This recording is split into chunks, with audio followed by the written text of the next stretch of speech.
Hey folks,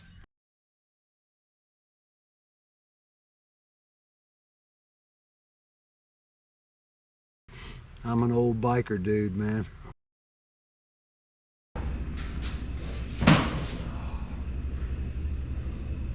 Hey everybody. Well, I'm down here in Florida right now, which is a long ways from where you usually see me at. But I've come down here to look at and probably buy a camper trailer.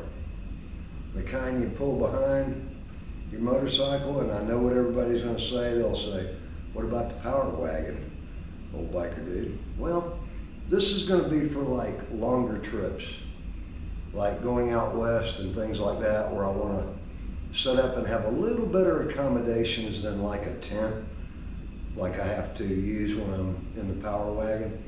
But I am going to do the conversion of it to where it will accommodate solar power and all that. So staying at a friend of mine's house that I haven't seen in several years actually. It's been almost a little over 5 years since I've even seen Rob, but he was kind enough to just, he's on the road right now. He's an auto transporter, which is what I used to do before I retired. It's nice to have friends, it really is, because right now I'm only about, maybe 75 miles north of, I'm in Palm Coast, Florida. I'm about 75 miles north of where I'm going down near Melbourne to check on this trailer. I'm making a trip out west, but I'm going to test it out using it on the Blue Ridge Parkway, if I can ever get this Blue Ridge Parkway trip done. Every time I try to work my way up there, something happens. But here's what's really cool, is on the way down here, I actually had all of this stuff strapped on my motorcycle, including that tire. This is a 12-inch wheel and tire that I brought with me. It's actually the spare for the power wagon. And I brought it with me because, you know, the guy mentioned that the trailer's been sitting around for a long time, and I figure it couldn't hurt to have an extra tire with me just in case the tires are dry rotted or something. I need to change it. Problem is I brought a little 4-way lug wrench with me, a metal one, and unfortunately, loading it on the back of my motorcycle, here I'm going to pick this thing up again and show y'all what I did. See the little white parts? That's damage. I had loaded this thing on the back like this with something wrapped around it, but road vibration and stuff, unfortunately, it came loose, and one of the ends here got down on my fender and unfortunately caused some paint damage to my fender, which I'm a little disappointed about, but can't cry over spilled milk. It's already done. I guess I'll get me some touch-up paint and try to fix that up. But that's what's going to be going on today, and I'll be showing you all that here in just a little while. Now, we don't get to see this thing when it's not hooked up to a trailer very often, but I just finished washing it here in Rob's driveway, and there's that little bit of damage on the back of my fender. Doggone it. Oh well. But old Chief is looking pretty good there. Yeah, I'm gonna run out here to the grocery store, surprise old Rob, make him a pot of chili and stick it in his refrigerator for him, so when he gets home from off the road, he's got some sitting here. Figure I might as well do something to show my appreciation for him supplying me his house as a motel down here. I still got a couple hours before I got to head down to this guy's house to check on this trailer. So I'm gonna go see if I can find me a grocery store. Well, while I was fishing with the trout guy up in Gatlinburg, He gave me a bunch of GoPro 8 batteries because he doesn't have a GoPro 8 anymore. He gave me like 6 or 8 batteries, which was really cool because now I got like 10 or 11 batteries. You know, I just realized I haven't been in Florida in almost 3 years. I used to work down here out of Jacksonville, but it just dawned on me that I haven't been down here in close to 3 years. Wow, sure is hot down here. Oh wow, a Publix. Boy, Rob's right in the middle of everything here. Pretty convenient. Good, that'll save me some time. Okay, since Rob was so kind as to let me stay at his house down here, and because I need to include a little cooking in each one of my videos, I'm going to cook Rob a big pot of chili and leave it in his refrigerator for him for when he gets home. Be a nice little surprise.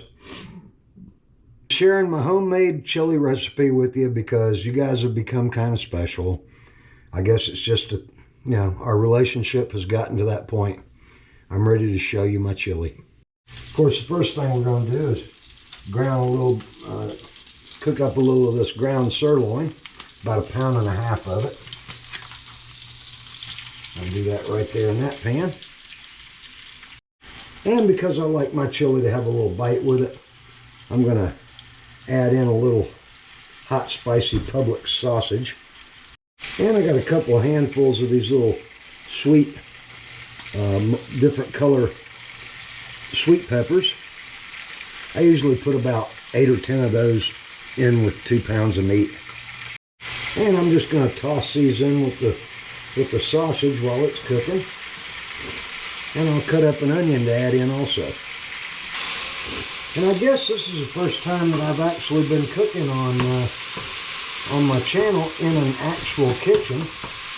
Most of the time y'all see me cooking at the campsite, but I figure I would do this right here for Rob because he's my buddy. We've been friends for a long time, and it sure was nice of him to let me hold up here at his house. I figured I'd do something to surprise him when he got home. He had him a nice big pot of homemade chili here.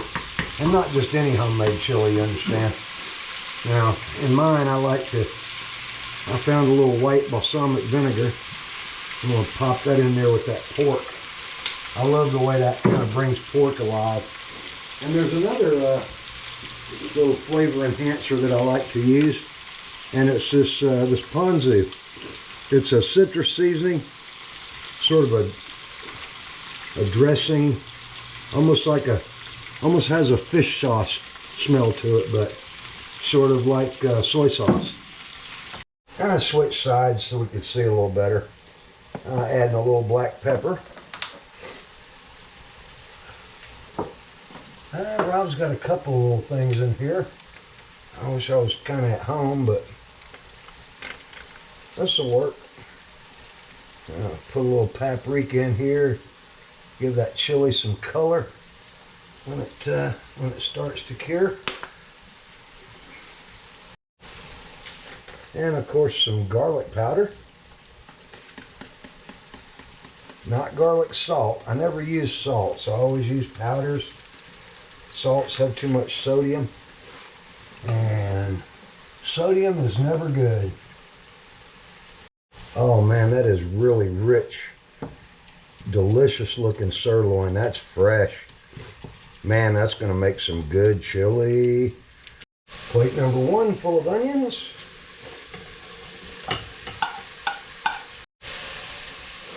Plate number 2 full of onions.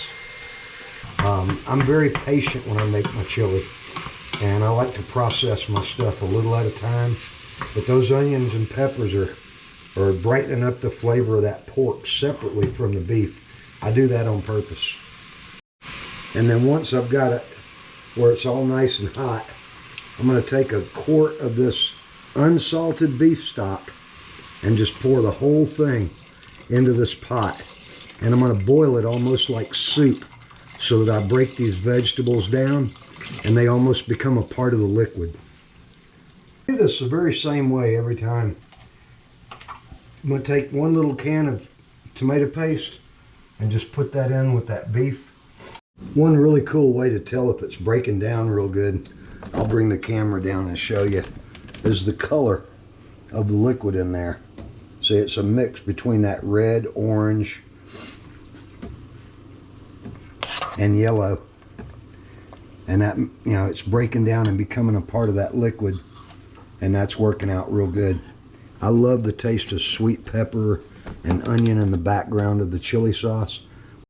And now we put the top on. We're gonna kind of boil it pretty good for about 10 minutes to really break those veggies down with that pork. Yeah, I gotta say, I'm pretty impressed with Rob's housekeeping here. Yeah, he keeps a really clean ship. For an old bachelor, this guy really keeps a clean house, man. And when I'm satisfied that has happened, I'm gonna add in my ground sirloin and my tomato paste, like this.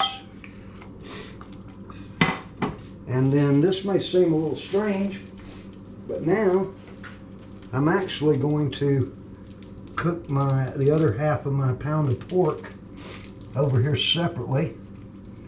And when it's cooked, I'm going to add it in also. Now you'll probably notice, or you'll be wondering, how come you didn't add chili powder to your chili? I don't normally put chili powder in my chili. Chili powder is such a strong influence that for me it doesn't mix well with all the other flavors that I have.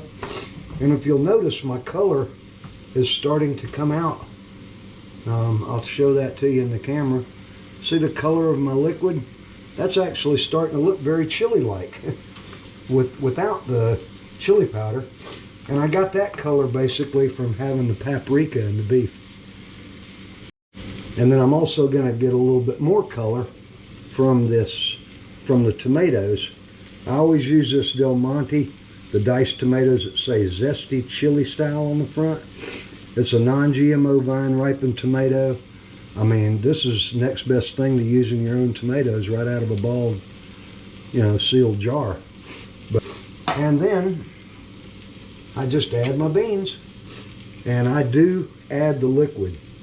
These are just white red kidney beans.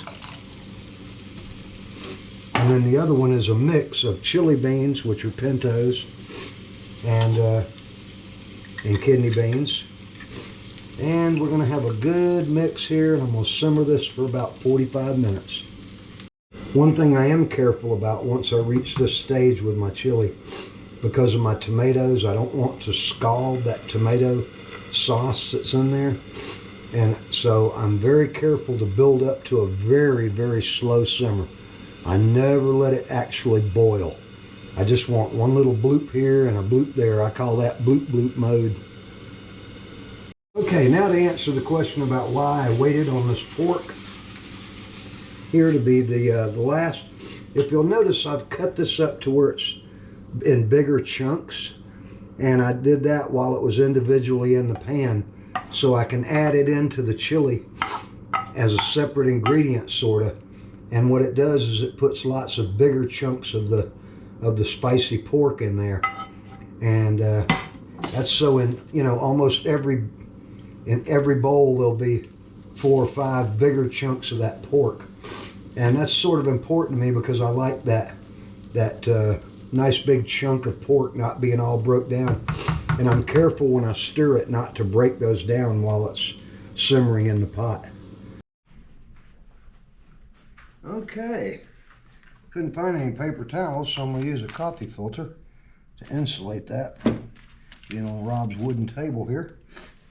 And we're going to take a little taste of this here chili and see if it's any good. Now, my chili does come out a little soupy. I've always liked it like that. Man, that's delicious. Well, I got the trailer. This is it. Kind of big, isn't it? But Sure has a lot of storage space in it, but the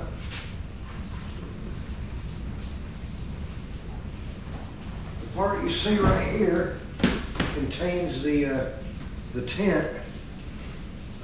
And I would fold it out right now, but unfortunately, as y'all know, rain follows me everywhere I go. And even down here in home coast Florida, it is pouring rain outside right now. This trailer unfortunately has a 6-pin square plug on it, and in order for me to be able to pull it back to Georgia, I need to convert that to a 4-pin like this right here. I sure am thankful for my buddy Rob's place here with the garage and everything to be able to do all this, or I'd have been stuck out in this weather right now. When I got down there to pick it up at the guy's house yesterday, it was about 5:30, and I knew it was going to be a little more of an undertaking than I'd be able to do in just a few minutes, so I went ahead and pulled it about 70 miles back up here to Rob's house with no tail lights or anything up the freeway. But I figured if I just did it real quick, I could get back up here. And so far so good. I just got to get it rewired and everything for the trip home. So it looks like I might be here another day. Well, here's the good news. I got it all wired up. Not a real pretty job, but this should be sufficient to get me back home. Well, I had to go through this thing. There was a couple of places where some of the wires had been kind of frayed into, and I had to figure out what all the functions were and do them one at a time. Running a jumper wire from my motorcycle for power. But I've already hooked it up and tested everything, and everything seems to be working good for my trip back to Georgia. So that's a good thing. Well, I made it halfway home last night. Pulled in this little convenience store and slept in the parking lot on top of the bunkhouse.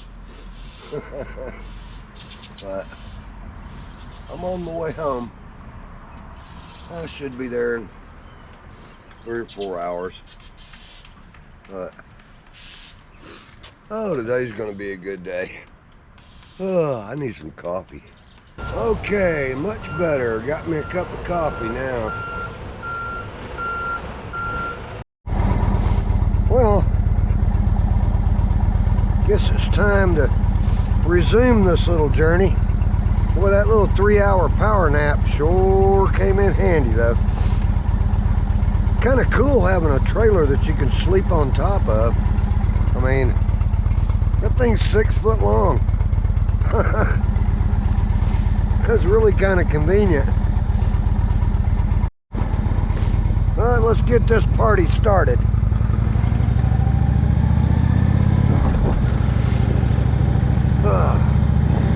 Oh yeah, Oliver, Georgia. 15 miles. That's the worst speed trap in America right there. Man, what a nice day. Perfect temperature this morning. Sun's shining. It's just a great day to be riding a motorcycle.